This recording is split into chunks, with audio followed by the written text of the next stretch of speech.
Le ministre des Affaires étrangères algérien, M. Attaf, durant un point de presse, il a rencontré la presse, hein, et il a parlé de la situation qu'il y a dans le nord du Mali. Il a parlé des difficultés qu'il y a dans le nord du Mali. Et, euh, et il a dit beaucoup de choses. Et durant sa prise de parole, il a, il a même menacé le Mali indirectement, hein, il a menacé le Mali indirectement de, de pays qui pouvaient perdre sa souveraineté, de pays qui pouvaient perdre son intégrité territoriale. Et ça, on va vous le lire. C'est des menaces voilées. C'est des menaces voilées. Il l'a fait. Et il a fait savoir une chose qui est importante. Et là, il faut savoir lire entre les lignes. Il a dit que l'Algérie n'allait pas tourner le dos aux pays du Sahel et qu'ils allaient toujours être là. En fait, il ne veut pas dire que l'Algérie ne va pas tourner le dos aux pays du Sahel. Non, c'est pas ça. Ce qu'il veut dire, parce que, vous savez, c'est un diplomate. Les diplomates, ils vous disent jamais directement, clairement, de manière claire et nette ce qu'ils veulent faire. C'est pas comme nous. Nous, on vous dit directement ce qu'on pense. Nous, l'Algérie, c'est un pays ingrat. Nous, on le dit directement. On ne va pas tourner, on ne va pas aller par 3000 chemins, 4000 chemins. On dit que l'Algérie est un pays ingrat parce que c'est un pays qui a eu son indépendance en partie grâce au Mali aussi. Le Mali les a aidés aussi pour avoir leur indépendance. Bien que l'Algérie, on les salue. On les salue pour le fait que l'Algérie a commencé sa guerre d'indépendance depuis 1954. Et c'est un pays qui a beaucoup contribué à l'éveil de conscience des pays africains. Oui, parce que les pays africains à l'époque étaient toujours là sous la domination française et n'avaient pas trop l'intention de se révolter, de se rébeller pour obtenir leur indépendance. Mais c'est l'Algérie qui a débuté, qui a commencé avec tout ça. Et ça, l'Algérie, on la salue pour ça. On la salue pour le fait que c'est un pays qui a été euh, euh, c'est le premier pays hein, qui quand même a lancé les mouvements d'indépendance. Et nous avons eu nos indépendances avant l'Algérie, c'est vrai, mais c'est vrai que c'est l'Algérie qui a quand même commencé. Là, on les salue pour ça. Mais après ça, c'est sur nos pays que l'Algérie s'est appuyée, notamment notre pays, le Mali. Hein, l'Algérie ne s'est pas appuyée sur le Sénégal ni sur la Côte d'Ivoire. Hein, parce que le Sénégal et la Côte d'Ivoire, à l'époque, Léopold Sédar Senghor et Houphouët-Boigny étaient contre cette indépendance de l'Algérie. Oui, eux, ils faisaient la politique de la France. Ils ne voulaient pas que l'Algérie puisse avoir son indépendance. Et là, le Mali s'est opposé à Léopold Sédar Senghor. Le Mali s'est opposé à Houphouët-Boigny, quitte à ne pas être ami avec eux. Hein, mais on s'est opposé à eux pour que l'Algérie puisse avoir son indépendance. Et qu'est-ce qu'on a fait? On a laissé on a mis des régions du Mali, hein, des régions du Mali, on les a mis à la disposition de l'Algérie pour que l'Algérie puisse les utiliser comme arrière-base. L'Algérie, les militaires algériens, les combattants algériens, l'armée de libération nationale de l'Algérie avaient des bases au niveau de Kidal, avaient des bases au niveau de Gao, avaient des bases au niveau de Tombouctou. On les a laissés, Modibo Keïta les a laissés s'installer bien respirer là-bas, bien manger, bien dormir, bien se préparer, bien se chercher des armes, etc. pour remonter, aller faire la guerre. Hein. Et il n'y a pas que le Mali qui les a aidés, il y a le Maroc qui les a aidés. Ils sont ingrats vis-à-vis du Maroc aujourd'hui, très ingrats vis-à-vis du Maroc aujourd'hui, parce qu'ils sont en train de soutenir une rébellion. Hein. Ils soutiennent des rebelles qui sont en train de gâcher la vie au Maroc hein, avec cette histoire de Sahara occidental. Mais l'Algérie, elle est comme ça. Ils sont ingrats, ils sont complexes, ils ne seront jamais clairs avec nous. Voilà. L'Égypte les a aidés aussi, hein, et d'autres pays de la région les ont aidés. Mais c'est surtout le peuple algérien qui s'est vraiment battu. Hein, voilà. Et voilà qu'aujourd'hui, le ministre algérien des Affaires étrangères, M. Attaf, il dit indirectement, oui, nous n'allons pas tourner notre dos, nous n'allons pas tourner le dos au pays du Sahel comme ça. En fait, il fait comme si il se souciait du Mali, il se souciait des Maliens, ils veulent la sécurité des Maliens, ils peuvent pas nous tourner le dos. Parce que quand quelqu'un te dit, je vais pas te tourner le dos, euh, tu as l'impression que la personne, elle va t'aider. Quand tu dis à quelqu'un, non, je te tourne pas le dos, je vais t'aider, je vais te faire ci, je vais te faire ça, je vais t'envoyer une bouée de sauvetage, je vais faire ci, je vais faire ça. Mais c'est des histoires, c'est des bêtises. Quand il dit on va pas tourner le dos au pays du Sahel, il veut dire que nous n'allons pas tourner le dos aux rebelles terroristes qui sont dans nos régions qui nous empoisonnent la vie. C'est de ça qu'il veut parler. Il faut bien comprendre ce que le ministre Attaf il veut dire. Il ne va pas leur tourner le dos à cette rébellion qu'ils soutiennent. Cette rébellion qui est soutenue en partie par l'Algérie et par la France, l'Algérie ne veut pas leur tourner le dos. C'est ce qu'il veut dire dans ses paroles voilées. Mais il ne peut pas le dire clairement. Voilà. Et c'est quand même dommage de voir un pays qui, aujourd'hui, les dirigeants algériens d'aujourd'hui, c'est dommage de voir que ces dirigeants, aujourd'hui, ne sont pas comme Ahmed Ben Bella. Et je crois que j'ai bien prononcé son nom, Ahmed Ben Bella, et fut le premier président algérien. Le premier président algérien, c'est Ahmed Ben Bella. Hein? Et c'est lui que Modibo Keïta a aidé. On les a aidés pour qu'ils puissent avoir leur indépendance. Ils ont eu leur indépendance et on était bons amis. On était bons amis. Après, Ahmed Ben Bella nous a aidés aussi pour résoudre la crise des Touaregs que nous avons vécu, si je ne me trompe pas, dans les années 62, etc. Après, oui, ils nous ont aidés. Ils nous ont aidés. Il y a eu, sous Modibo Keïta, je crois qu'il y a eu 2 crises Touareg, un truc comme ça. Il nous a vraiment beaucoup aidés. Il nous a aidés parce qu'il a fermé ses frontières. Il a dit, ah non, vous n'allez pas aller frapper les Maliens et puis venir chez nous. Ça, il n'y a pas question. On va vous rendre aux Maliens et ils vont vous rentrer dedans. C'est ce qu'il a dit et c'est ce qu'il a fait. Et là, finalement, cette rébellion n'avait pas le choix. Ils ne pouvaient pas venir frapper les Maliens et repartir chez eux. Et aujourd'hui, les dirigeants algériens qui sont là, M. Tebboune, le président, qui est dirigé par les généraux, parce que vous savez que l'Algérie, qui souvent traite le Mali de pays putschistes, ou bien qui dit que nous avons fait un coup d'État, moi, ça me fait rire, parce que, écoutez, un pays qui est dirigé par les généraux, un pays dirigé par l'armée, tout le monde sait que c'est l'armée qui dirige, les vieux généraux qui sont en Algérie, c'est eux tous là qui dirigent le pays.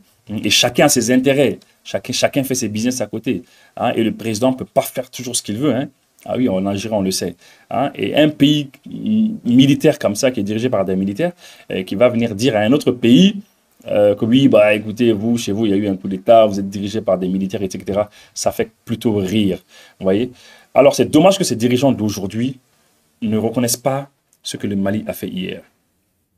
Dommage qu'ils laissent leur territoire traverser. Oui, dommage qu'ils laissent leur territoire servir d'arrière-base. De la manière dont notre pays à nous leur a servi d'arrière-base à eux, pour qu'ils puissent lutter contre l'armée française. Parce que l'armée française les massacrait. Ce que l'armée française leur faisait, c'était terrible. Hein. Les militaires algériens étaient torturés. Ils vivaient, on les torturait dans les salles. Il y a des maisons entières dans lesquelles, des salles de torture. Hein, ce qu'on leur faisait, je vais vous en parler après. Hein. Et nous, notre pays a servi d'arrière-base pour eux, pour qu'ils puissent bien se préparer. Hein. Et eux, aujourd'hui, leur pays sert d'arrière-base aux terroristes qui viennent frapper le Mali. Ah, c'est dommage. Hein. Et aujourd'hui, la presse, il y a une certaine presse algérienne même qui dit qu'il y a des militaires algériens qui ont participé au combat et qui sont même blessés. Certains même sont morts. Vous voyez. Et il y a plein d'Algériens qui vont sortir sur ma chaîne YouTube. Ils vont commencer à insulter, dire ce qu'ils veulent. Mais ce n'est pas grave. On va parler d'Algérie aujourd'hui. On va parler d'Algérie. Qu'est-ce que le ministre il a dit le 31 juillet 2024? Le ministre des Affaires étrangères, Ahmed Attaf, a exprimé ce mercredi 31 juillet, oui, il a exprimé sa première réaction officielle, disons, il a exprimé la première réaction officielle de l'Algérie face à la dégradation de la situation dans le nord du Mali. Vous savez, lorsque vous dites qu'il y a une dégradation dans le nord du Mali, les gens qui ne savent pas, je ne parle pas de la presse mainstream, les TV5, les France 24, les LCI, toutes ces histoires de médias. Heureusement qu'il y a des médias aujourd'hui alternatifs. Hein. Aujourd'hui, il y a les médias alternatifs. Nous, on est là au Mali, ici, on vous dit ce qui se passe. On ne ment pas, on vous le dit clairement. Quand on dit aux gens, il y a la crise au Mali, c'est dans le nord, la situation se dégrade, je vais vous dire une chose. Autrefois, les terroristes rebelles que l'Algérie soutenait, ainsi que la France et l'Union européenne derrière, et avec leurs grands frères, les États-Unis derrière. Vous savez, ces terroristes étaient où ça? Ils étaient à Kidal. Ils étaient à Ber. Ils étaient à Tombouctou. Puis ils étaient dans une partie de Gao. Aujourd'hui, ils sont où? Ils étaient à Agalok. Ils étaient à Tessalit. Aujourd'hui, ils sont où? Ils étaient à Inafrak. Aujourd'hui, ils sont où? Ils ont été dégagés de toutes ces villes que je vous ai dites. Toutes ces villes, ils ont été déposées. On les a mis de côté. On les a dégagés de Kidal dernièrement, vous les avez vus. Avant ça, on les a dégagés de Ber, on les a dégagés de Tessalit, de Agelok, de partout. Ils sont juste où aujourd'hui? Ils sont à Tinzaouaten. Tinzaouaten, c'est une ville jumelle de la Tinzaouaten de l'Algérie. En Algérie, il y a une ville qui s'appelle Tinzaouaten. Au Mali, il y a la ville sœur qui s'appelle Tinzaouaten. Avec l'apparition des frontières, eh bien, c'est des villes qui ont été scindées en deux. Ils sont là-bas. Et lorsque l'armée malienne monte là-bas, avec nos partenaires russes, le Africa Corps, quand on monte là-haut et qu'on les frappe, oui, quand on les frappe, qu'est-ce qu'ils font? Lorsqu'ils arrivent à résister contre nous, ils essaient de tuer certaines personnes de chez nous, certains militaires de chez nous, et certains Russes, ils essaient de les tuer quand ils arrivent à avoir le dessus. Lorsqu'ils n'arrivent pas à avoir le dessus, qu'est-ce qu'ils font? Ils rentrent en Algérie. Ils vont sur les territoires algériens et l'Algérie les protège. L'Algérie les protège. Et ça se passe comme ça. Et l'Algérie, nous avons des raisons de penser que l'Algérie les arme aussi. Et l'Algérie aussi, nous avons des raisons de penser que l'Algérie utilise aussi des militaires algériens pour les défendre, pour les aider dans leur combat. Parce que la presse algérienne, une certaine presse algérienne opposée au régime algérien l'a dit. Puisqu'ils l'ont dit, moi je ne sais pas pourquoi ils l'ont dit, hein, c'est eux qui ont parlé de la ville de... c'est quelle ville là? C'est Timawin, un truc comme ça, attendez, ouais je crois que c'est ça le nom, hein, Timawin, c'est eux. C'est eux qui ont parlé de Borguessa, etc. Les villes algériennes là, moi je ne les connais pas. Moi je ne les connais pas parce que je ne vais pas en Algérie, je m'en fous d'aller en Algérie, je n'ai rien à faire là-bas. Hein? Mais les villes algériennes, c'est pas moi qui le dis, c'est la presse algérienne qui parle de ces villes. Moi, je ne parle pas de ces villes. Hein. Moi, je ne connais pas ces villes-là. Voilà. Ils parlent de quelle et quelle ville? Ils parlent de Bouguessa. Bouguessa, je ne connais pas. Ils disent qu'ils ont des militaires qui ont été à Bouguessa. Ils parlent de Timawin. Je ne connais pas. Ils parlent de Bordibadi Mokhtar. Ils disent qu'ils ont des militaires qui ont été là-bas, que les militaires ont été tués à Timawin, alors que c'est à côté de nous. Bon, c'est des villes que moi, je ne connais pas. Donc, les gens qui pensent que je suis en train d'inventer, allez-y voir les mecs de la presse algérienne qui ont parlé de ça. Allez-y leur demander pourquoi ils ont dit des choses comme ça. Voilà. Maintenant, alors, je reviens à ce que je disais. Quand on dit dans le nord du Mali, il y a ceci, il y a cela, souvent les gens vont se dire, ah oui, mais c'est pas possible, tout le nord est embrasé. Non, c'est pas ça. Hein. C'est une petite ville de Tinzaouaten. Hein. Hein, on les a dégagés là-bas. Même dernièrement, vous avez vu, on a bombardé beaucoup. C'est vrai, dernièrement, ils ont eu beaucoup d'appui. Hein. Lorsque vous vous mettez à 1000 et quelques personnes, 1200, 1300 personnes, hein, et vous êtes juste à la frontière de l'Algérie, et vous nous frappez, et vous avez l'avantage de replier en Algérie, lorsque c'est un peu trop chaud, voilà, c'est normal qu'on perde quelques hommes, etc.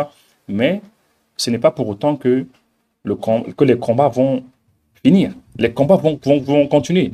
L'armée malienne, elle est décidée. Elle va continuer à bombarder. Et nos militaires vont y aller. Ils sont en train d'y aller. Ils vont récupérer leur ville. Vous savez, l'Algérie ne fabrique pas d'avions de guerre. Ils ne fabriquent pas tous ces missiles-là, ces chars de combat, toutes les armes qu'ils utilisent aujourd'hui. Hein, ils ne les fabriquent pas. Nous aussi, on ne les fabrique pas. Ils les achètent. Nous aussi, on les achète. Donc, quand tu nous bombardes, on te bombarde aussi. C'est clair. On achète plein d'armes. Tu achètes plein d'armes. C'est la Russie qui te fournit. C'est la Russie qui nous fournit aussi.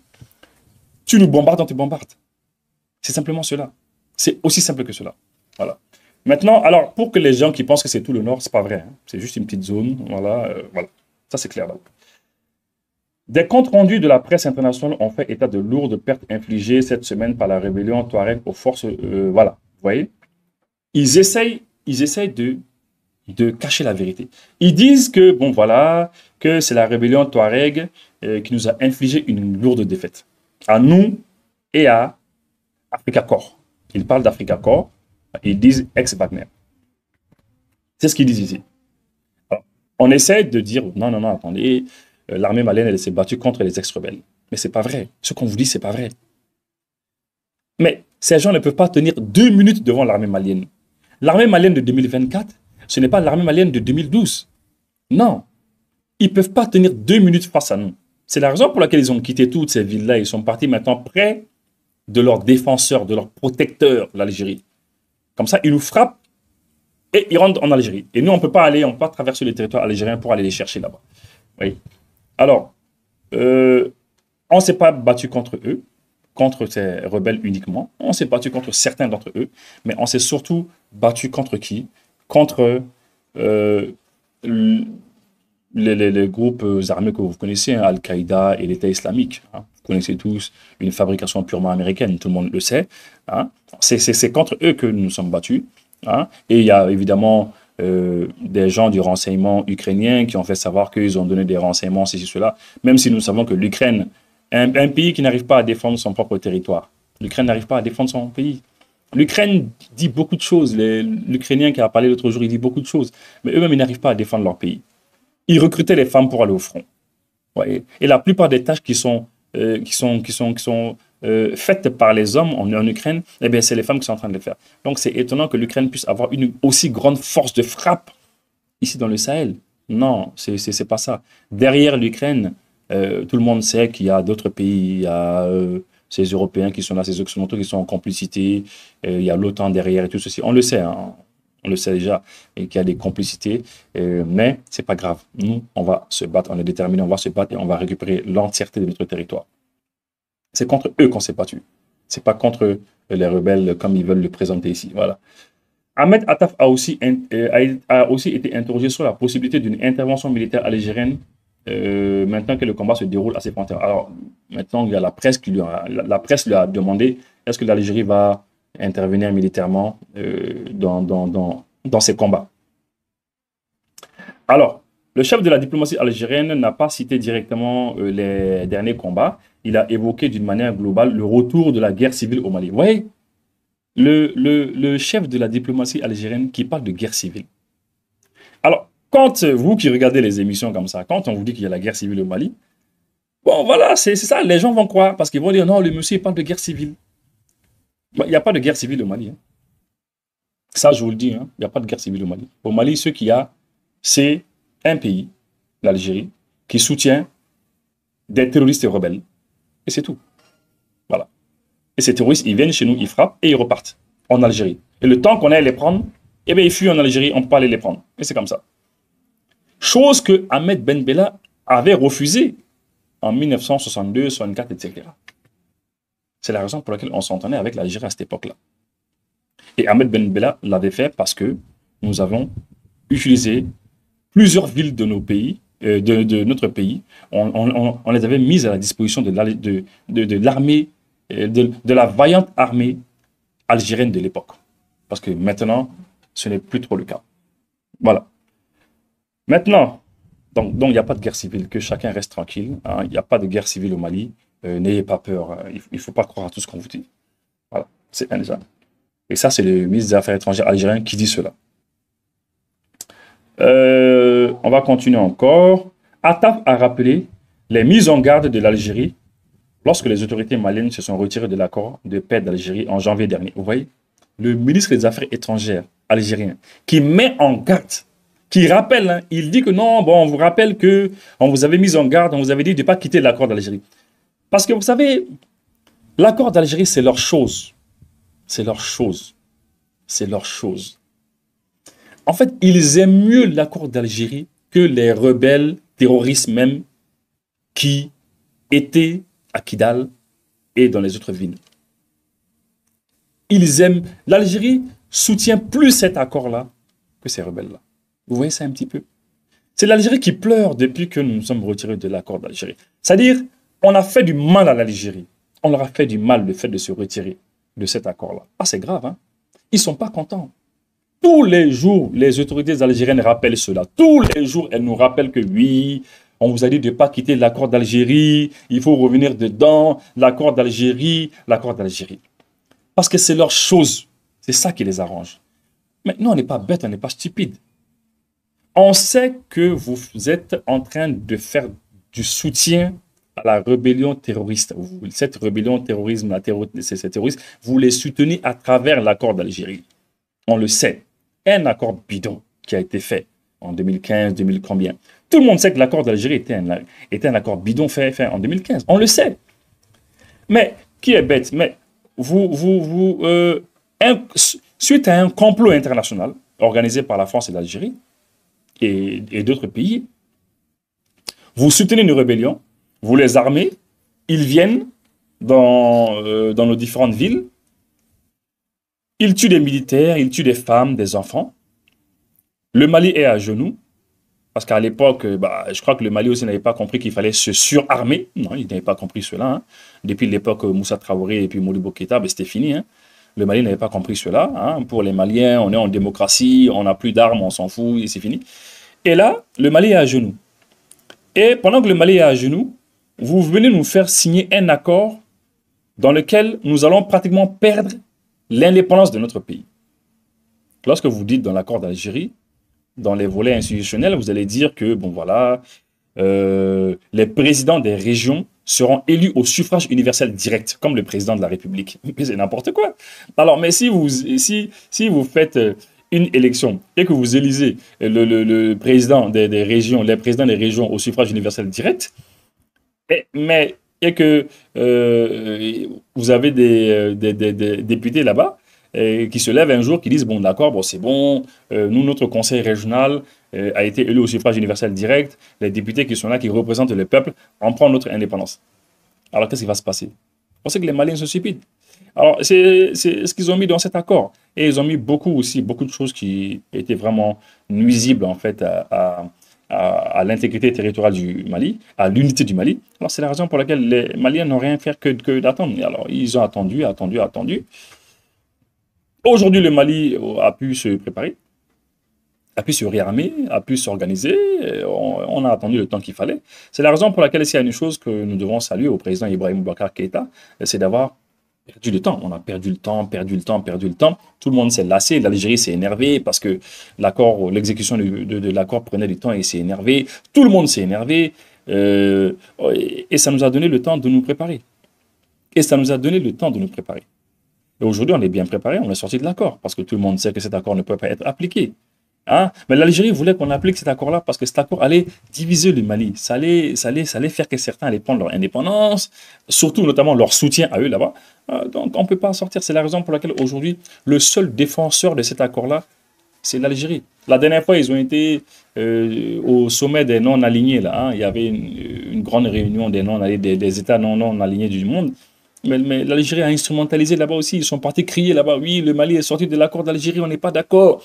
Partout où ils vont, à l'ONU, ils ont essayé d'instrumentaliser partout en disant que oui, le Mali a quitté l'accord. C'est grave, quoi. C'est-à-dire le fait même d'être sorti de l'accord d'Algérie fait plus mal à l'Algérie qu'aux rebelles et terroristes même qu'on a dégagés, quoi. C'est grave quand même, quoi.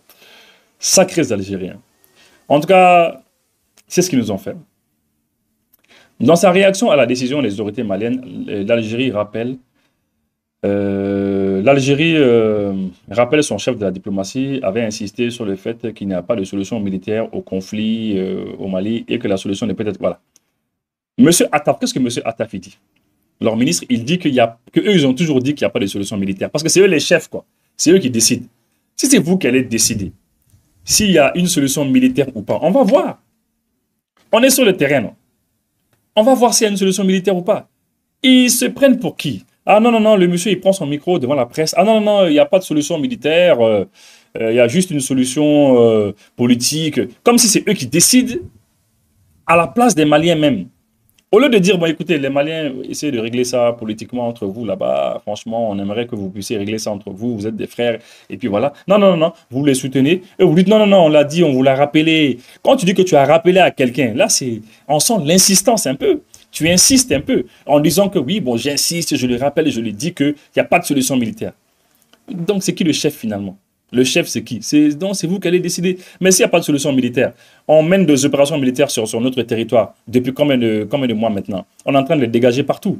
Bien que vous les avez aidés là, à Tinzaouaten, vous allez voir. On est là-haut.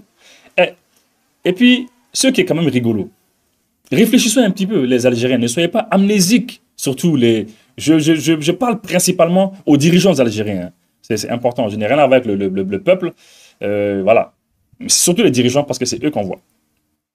Mais ne soyez pas amnésiques. Vous, l'Algérie, là, lorsque vous avez été bombardé dans les années 90 par le Front islamique du Salut, par le FIS. Quand le GIA était là, toute cette période-là de décennie noire que vous avez vécue, tous les jours, nous, au Mali, ici, on entendait qu'il y a des groupes armés qui ont arrêté un autocar, ils ont descendu 50 Algériens, 60 Algériennes, ils les ont égorgés. Tous les jours, c'était comme ça dans les années 90, jusqu'en 2000. Donc, mais qu'est-ce que vous avez fait? Ah ouais, c'est politiquement que vous avez réglé cela?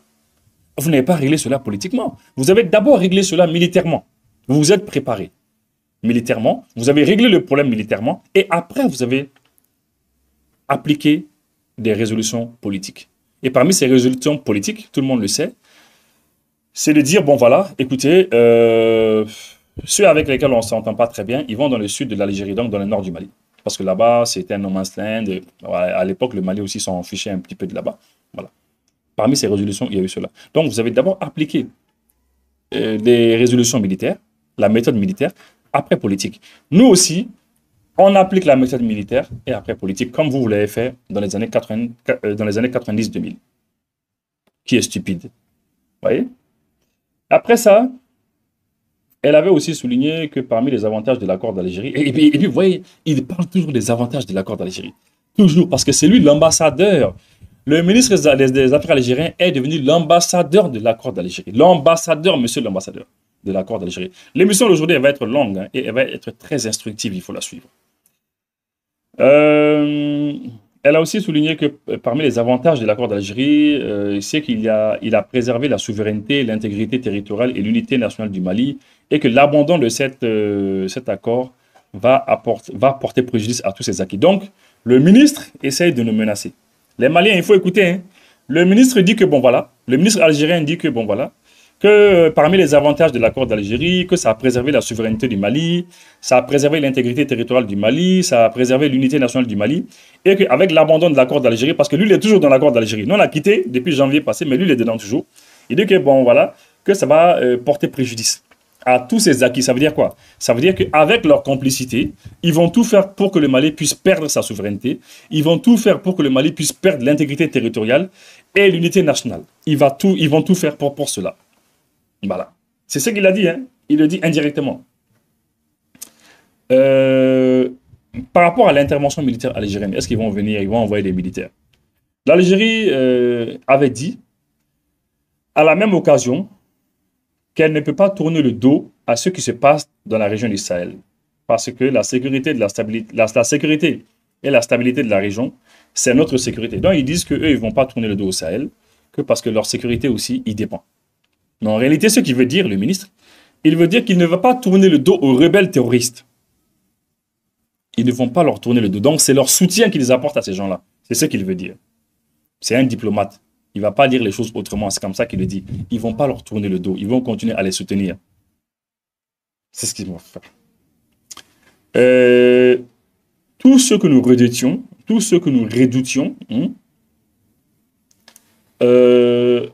et puis voilà, je vais juste revenir encore.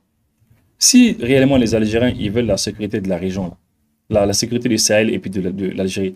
Donc vous, votre sécurité là, c'est lorsque les terroristes rebelles là sont chez nous en train de déstabiliser le pays.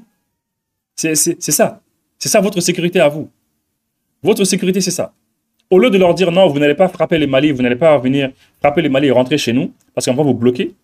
Au lieu d'engager l'armée algérienne et essayer de bloquer ces gens-là, non, non, non, c'est pas ça. Alors vous, votre sécurité, la sécurité pour vous, c'est lorsqu'il y a l'insécurité chez nous. C'est ce que ça veut dire. Parce que chez nous, quand ces gens-là sont là, c'est l'insécurité qu'il y a chez nous. C'est ça la sécurité de l'Algérie. Et ils ne vont pas leur tourner le dos. D'accord. On a bien compris. Tout ce que nous redoutions est devenu maintenant une caractéristique de la région du Sahel, c'est-à-dire le retour de la guerre civile contre laquelle nous avons mis en garde à déplorer. Voilà. Donc, ils répètent encore le mot guerre civile. Voilà. Qu'ils ont mis en garde contre la guerre civile qui se passe. Il n'y a pas de guerre civile ici. On est en train de se battre contre les terroristes soutenus par l'Algérie. Simplement, c'est cela. Voilà. Il parle de cela. Néanmoins, il a assuré que malgré tout, l'Algérie demeure concernée, attentive et préoccupée par ce qui se passe au Sahel. Voilà. Qui sont préoccupés. C'est des histoires, c'est des bêtises. Préoccupés de rien du tout. Nous avons suffisamment de bonnes intentions, de dispositions politiques et de volonté politique qui nous rend forts et qui nous incitent à toujours contribuer à tout ce qui sert la sécurité, la stabilité, bon, ça, on n'écoute pas ça. S'agissant de la possibilité de l'intervention militaire algérienne pour effectuer des frappes préventives, Ahmed Attaf l'a sans surprise catégoriquement écarté. Ils disent qu'il n'y a pas de possibilité pour qu'ils fassent des frappes, qu'ils interviennent ici, voilà. Il n'y a aucune possibilité. Voilà. Il a écarté cela. De toute manière, c'est leur affaire là-bas. Nous, en attendant, nous, on fait nos frappes là-bas. Et puis les frappes. Si l'Algérie doit faire des frappes, c'est sur son sol. L'Algérie ne peut pas venir faire des frappes sur le sol malien. Hein. Le sol malien, là, vous n'allez pas faire ça. Vous allez faire des frappes sur votre sol. Tout comme nous, nous menons des frappes sur notre sol. Voilà. Il y a la frontière entre nous. Vous frappez chez vous là-bas, c'est vous qui décidez. Parce que quand on parle d'intervention de l'armée algérienne, il a écarté cela, c'est vrai, mais intervention. Il n'a qu'à intervenir chez lui, quoi. Voilà, qu'il intervienne chez lui là-bas, nous on intervient chez nous. Nous sommes en train d'intervenir chez nous ici. Et c'est tout. Toute notre politique et toute notre diplomatie s'oppose à ce concept de guerre préventive et de guerre préventive parce que ce sont des concepts coloniaux. Notre pays ne peut pas adopter avec une telle facilité, une telle spontanéité, de tels concepts stratégiques auxquels nous nous sommes opposés. Voilà. Globalement, c'est ce qu'il a dit.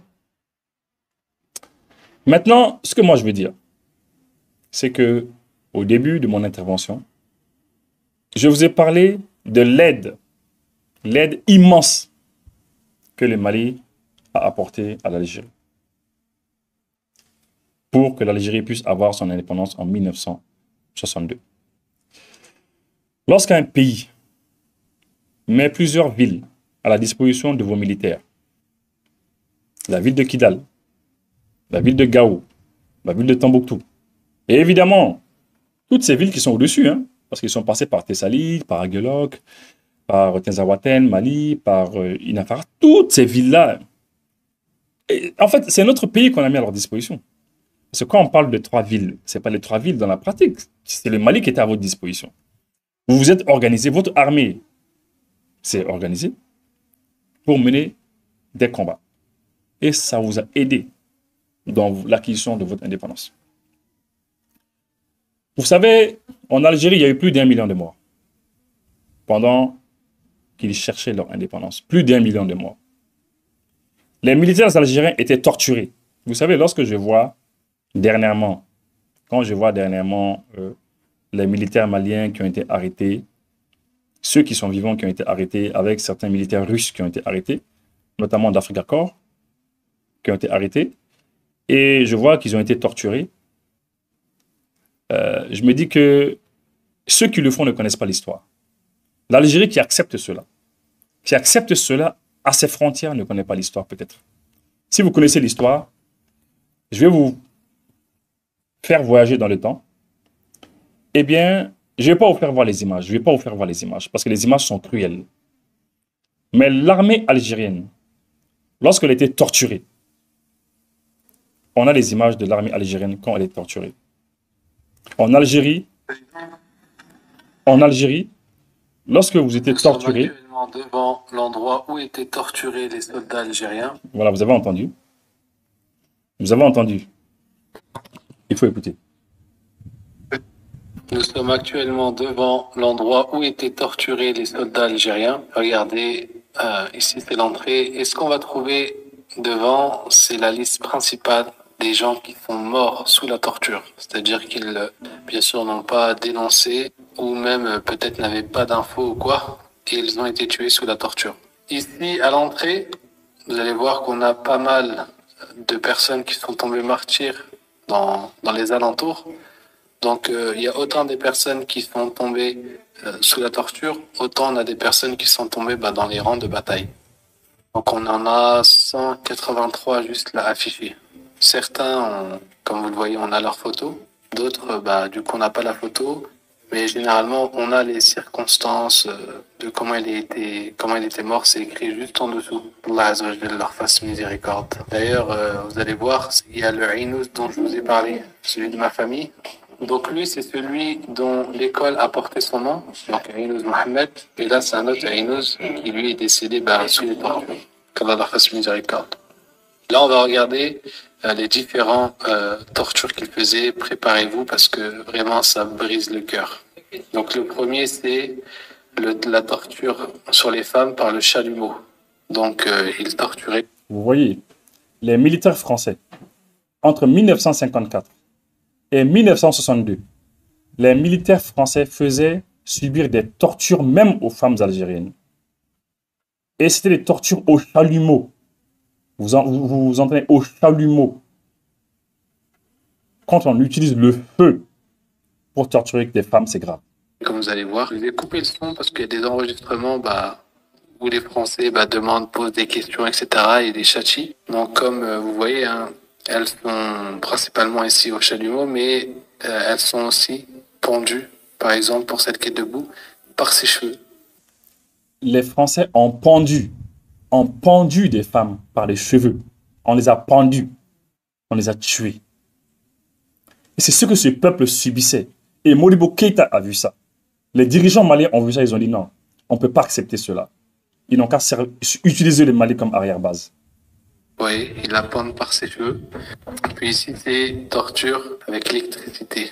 Regardez. Torture avec l'électricité. Et je vois les cadavres, hein, je vois. Hein.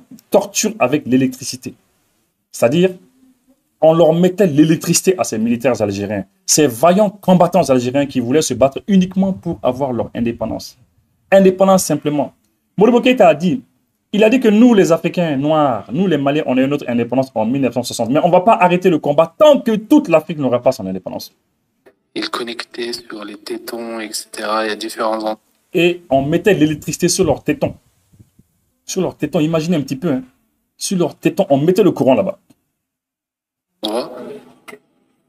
Puis on a la torture au seau d'eau, c'est-à-dire qu'ils attachaient les bras avec des chaînes, etc. Et ils mettaient la tête dans l'eau, et comme vous voyez, le soldat met sa jambe sur lui. Et oui. C'est-à-dire qu'ils attachaient les bras des soldats. On les mettait à genoux. On attache leurs bras derrière. Ils attachaient les bras des militaires algériens. Et on mettait leur tête dans l'eau. Et de temps en temps, on soulevait la tête quand ils allaient mourir. On remettait la tête jusqu'à les tuer. Il y avait aussi avec des os usés, c'est-à-dire qu'ils attachaient la personne et lui jetaient des os extrêmement usés, etc. En plus, il était ouvert, laisse tomber. Des os usés. Des os très, très, très usés. Hein? On utilisait les os usés qu'on leur versait dessus, dans les narines, dans la bouche, dans les yeux, tout ça. Des os décomposés, quoi. Vous imaginez un petit peu. Hein? Les os de caniveau, les os d'égout, hein? de chiottes, etc. Hein? Il y avait aussi ici la torture au chien. Ils mettaient des couleurs fluo, etc. pour, justement, ça énerve le chien, ainsi de suite, ça le met dans des tensions. Et bien sûr, ils jetaient les chiens sur les moudjahidounes. Et maintenant... Et ça, torture aux chiens.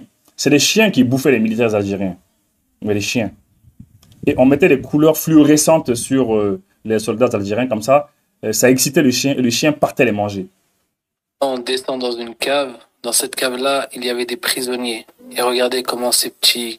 Vous allez voir, on doit s'abaisser pour rentrer, c'est suffocant. Et regardez bien, hein, cette vidéo, je la montre pour que chaque Algérien prenne conscience que tous ses ancêtres, les femmes, les hommes, se sont fait tuer pour que cette terre reste parmi les musulmans. Donc soyez à la hauteur et soyez dignes de ce pourquoi vos ancêtres se sont battus. Voilà un de leurs bureaux avec la carte de l'Algérie. Regardez, subhanallah.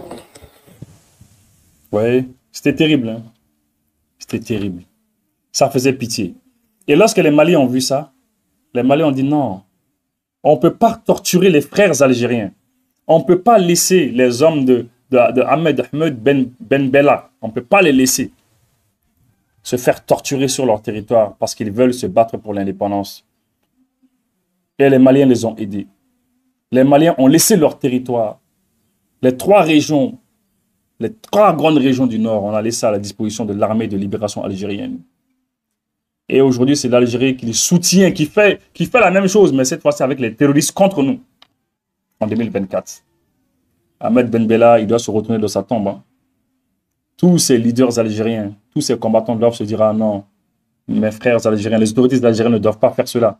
Les autorités algériennes ne doivent pas laisser les terroristes venir nous frapper, alors que vous avez une puissante armée qui peut aller les neutraliser. Vous pouvez même vous mettre en accord avec l'armée malienne, dire à l'armée malienne et à l'armée nigérienne, on va signer des accords de poursuite. Mais pourquoi est-ce que le Burkina Faso et le Mali et le Niger ont signé des accords de poursuite? Parce que dans le malheur, on est solidaire. Dans le malheur, il y a la solidarité. Parce que on est tous en train de se faire tuer. Alors, qu'est-ce qu'il faut faire? On signe des accords de poursuite. Parce que quelqu'un qui vient, il quitte le Burkina Faso. Il vient frapper sur le territoire malien.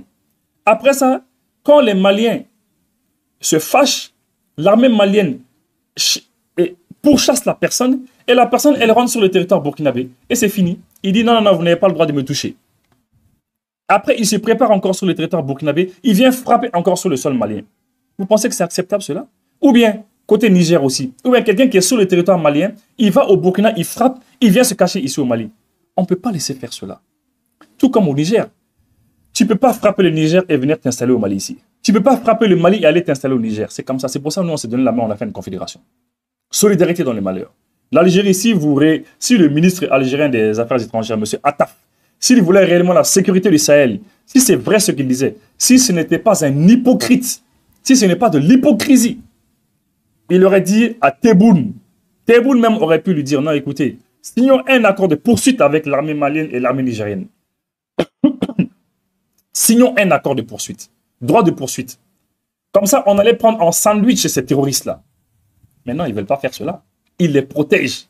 Pourtant, nous, ce qu'on a fait à l'Algérie, vous avez vu, pendant qu'on torturait l'armée algérienne, on torturait leurs femmes. Vous imaginez, on pendait les femmes avec leurs cheveux. On les pendait. On les brûlait. Au chalumeau. Mais c'est nous, le Mali, on dit non, on n'est pas d'accord avec ça. Mais voilà aujourd'hui ce que l'Algérie nous fait. Vous savez, l'une des raisons pour laquelle la France, même, on a voulu au Mali, c'est parce que le Mali de Modibo Keïta a servi de base arrière à l'Algérie pour son indépendance. La France nous en a toujours voulu. Et c'est ce qui a fait que la fédération du Mali, avec le Sénégal, elle a été détruite carrément. C'est l'une des raisons. La fédération du Mali. Parce que nous, on s'était mis avec le Sénégal dans une fédération. Mais la France a dit au président Léopold Sédar Senghor, il faut combattre le Mali parce qu'il faut combattre l'Algérie parce que le Mali soutient l'Algérie. On ne veut pas que l'Algérie ait son indépendance parce que l'Algérie nous combat, nous les Français. Et Léopold Sédar Senghor était d'accord avec la France. Houphouët-Boigny était d'accord avec la France. C'est la raison pour laquelle le Mali et le Sénégal, le Mali-Sénégal, on s'est dit la vérité, on s'est séparés. Le Mali et la Côte d'Ivoire ne s'entendaient pas. Il y a, ça je vous dis, hein, ça c'est l'histoire. Hein. Maintenant, on va aller voir de l'autre côté. Et en Algérie, le ministre des Affaires étrangères qui était là avant Atta, M. Lamamra, M. Lamamra, il a dit, il a remercié. Il a remercié. Hein. Il a remercié le Mali. Et il n'y a même pas longtemps. Lui, il connaît l'histoire. Hein. Écoutez. Le président de la République, M. Abdelmajid Tebboune, m'a dépêché auprès du président de la transition, chef de l'État, et auprès du Premier ministre, chef du gouvernement, pour témoigner la solidarité agissante de l'Algérie au peuple, au gouvernement malien, en cette période de l'histoire contemporaine de votre nation, nation sœur, nation avec laquelle nous avons un destin commun. Les Algériens lisent dans leurs livres d'histoire la contribution inestimable qu'a apporté le Mali à travers la décision souveraine du président Modibo Keïta en 1960, dès après l'indépendance du Mali, d'ouvrir à l'armée de libération nationale algérienne la frontière commune afin que notre armée de libération nationale puisse ouvrir un front contre le colonialisme pour que l'indépendance de l'Algérie, qui était inévitable en 1960 après des années de lutte et de sacrifice, que donc cette libération de l'Algérie se fasse dans le respect de l'intégrité territoriale de notre pays. Et donc cette frontière que sont à travers les villes de Tombouctou, naturellement de Gao, où l'état-major de cette unité de l'ALN était installé, de Kidal également. Cette ligne de front, à partir du Mali, est un acquis historique qui fonde une solidarité réelle, une solidarité dans l'épreuve, une solidarité par laquelle le Mali, la République du Mali, qui venait de reconquérir son indépendance, était prête à payer un prix élevé. Donc l'Algérie d'aujourd'hui, fidèle à son épopée libératrice et reconnaissante au peuple malien de cette position historique. Il est tout à fait clair que le destin de l'Algérie et le destin du Mali sont étroitement liés et nous ne pouvons donc, en de telles circonstances, que témoigner nos solidarités agissantes et travailler, comme nous le faisons normalement, à régler ensemble nos problèmes pour que nous puissions nous projeter dans l'avenir avec... Vous avez entendu, est-ce que le volume est bon? Le volume, est-ce qu'il est bon? Allez, il faut appeler les frères algériens là, qui sont sur ma page, sur ma chaîne YouTube là, qui sont en train de dire que je raconte des histoires, que je dis des bêtises, etc., que je n'ai des preuves de rien et tout là. Il faut leur dire, hein, dites aux frères algériens que c'est Iboussi qui parle. Hein. Il faut dire aux frères algériens que c'est Iboussi qui parle. Et je sais de quoi je parle. Maintenant, on va finir la boucle. On va boucler la boucle. Il est 46 minutes déjà. Avec, en 1964, je ne connais pas très bien la date, je m'excuse, mais je crois que c'est en 1964, pratiquement 2 ans après que l'Algérie ait eu son indépendance, Modibo Keïta a reçu, je crois, un émissaire, un envoyé du premier président algérien, monsieur Ahmed Ben Bella. C'est comme ça qu'on dit, non? Vous savez, moi, j'ai beaucoup d'amis algériens en France. Hein. Moi que vous voyez comme ça, là. J'ai beaucoup d'amis algériens en France. Mais les Algériens qui sont en France et les Algériens qui sont en Algérie, ce n'est pas la même chose. Hein. C'est 2 choses différentes. Les Algériens qui sont en Algérie, ils sont racistes. Ils n'aiment pas les Noirs. Ils nous appellent les Khlouches. Oui. Ils nous insultent, ils disent que nous sommes des animaux, ils disent que nous sommes des singes. On nous traite de tous les noms. Les Algériens qui sont en Algérie. C'est malheureux, hein. Moi, j'ai grandi en France avec des Algériens. Mais nous sommes des frères. Nous sommes des frères là-bas. C'est paradoxal de voir que les Algériens qui sont en France et nous, nous sommes des frères. On fait tout ensemble. C'est des luttes communes qu'on fait, des luttes communes. On lutte ensemble. Moi, j'avais des amis algériens qui étaient de la Kabylie. Ah, je me rappelle de leur nom encore jusqu'à présent. Et je sais qu'ils se rappellent aussi de moi. Oui, je sais que ceux qui vont tomber sur mon émission, ils le savent. J'ai des amis algériens qui sont là-bas. Oui, j'ai des amis marocains, j'ai des amis tunisiens là-bas en France. On a grandi ensemble dans les mêmes écoles, on avait les mêmes combats, les mêmes luttes. Oui, c'est bizarre, hein. Là-bas, ils sont pas comme ça. Et je sais que les gens qui suivent l'émission savent que les Algériens qui sont en France, ils sont... Mais sur leur territoire algérien, oh là là, ils ne veulent pas nous voir, hein.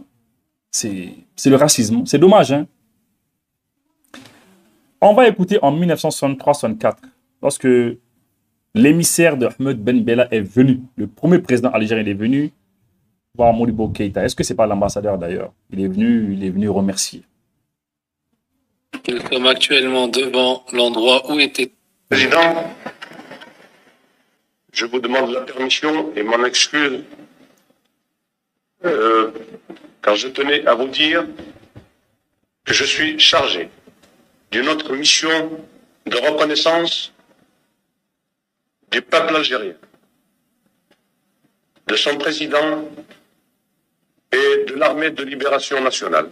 Puis, sortant de sa serviette, un fanion aux couleurs nationales algériennes, frangé d'or, fanion sur lequel était écrit en lettres d'or « Hommage de l'Algérie au frère Modibo Keïta » et un poignard, son Excellence Bouzida a poursuivi. En témoignage de notre gratitude pour votre contribution à la lutte du peuple algérien, nous avons tenu. Le peuple algérien et son gouvernement sont l'expression de lutte qu'est l'armée de libération nationale. À vous offrir ce qui est le plus cher au cœur de tous les Algériens, Ce pourquoi luttent les Algériens depuis plus de 130 ans. Ce pourquoi plus d'1 million d'Algériens sont morts. J'ai tenu, Monsieur le Président, à vous offrir donc ce bien le plus précieux pour le cœur d'un Algérien, ce pourquoi nous luttons pour qu'il flotte de nouveau à Alger, encore une fois, en témoignage de vive gratitude pour votre contribution personnelle et la contribution de votre parti et de votre gouvernement à la lutte du peuple algérien.